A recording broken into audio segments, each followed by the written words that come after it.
ஹெல்தியான பச்சை பயிறு பொரியல் எப்படி பண்ணுறதுன்னு பார்க்கலாம். 150 கிராம் போல் பாசிப்பயிறு, ஒரு செம்பு தண்ணி ஊற்றி நைட்டே ஊற வச்சுக்கோங்க. காலையில் அந்த தண்ணியை வடிச்சிடலாம்.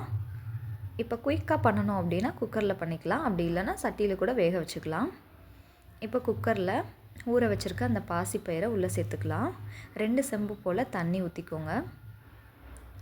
1/4 டேபிள் ஸ்பூன் கல்லுப்பு. இப்போ குக்கரை வெயிட்ரு விசில் எல்லாம் போட்டு மூடி வச்சுருங்க. 2லேருந்து 3 விசில் விட்டுக்கலாம். அவ்வளோதான், பாசிப்பயிறு வெந்துருச்சு. இப்போ அடுப்பில் ஒரு பாத்திரம் வச்சு 2 டேபிள் ஸ்பூன் கடலெண்ணெய், 1 டேபிள் ஸ்பூன் கடுகு, 1 டேபிள் ஸ்பூன் சீரகம், 3 வரமிளகா கிள்ளி போட்டுக்கலாம். ஒரு பெரிய வெங்காயம் நறுக்கி சேர்த்துக்கோங்க. 2 கொத்து போல் கருவேப்பிலை. இதை 2 நிமிஷம் லைட்டாக வதக்கி விட்டுக்கோங்க. இப்போது பாசிப்பயிரில் இந்த தாளிப்பை உள்ளே சேர்த்து ஒரு கிளறி விட்டுக்கலாம். அவ்வளோதாங்க, ஹெல்தியான பச்சை பயிறு பொரியல் ரெடி. இந்த வீடியோ உங்களுக்கு பிடிச்சிருந்துச்சுன்னா லைக் பண்ணிக்கோங்க. தேங்க்யூ ஃபார் வாட்சிங்.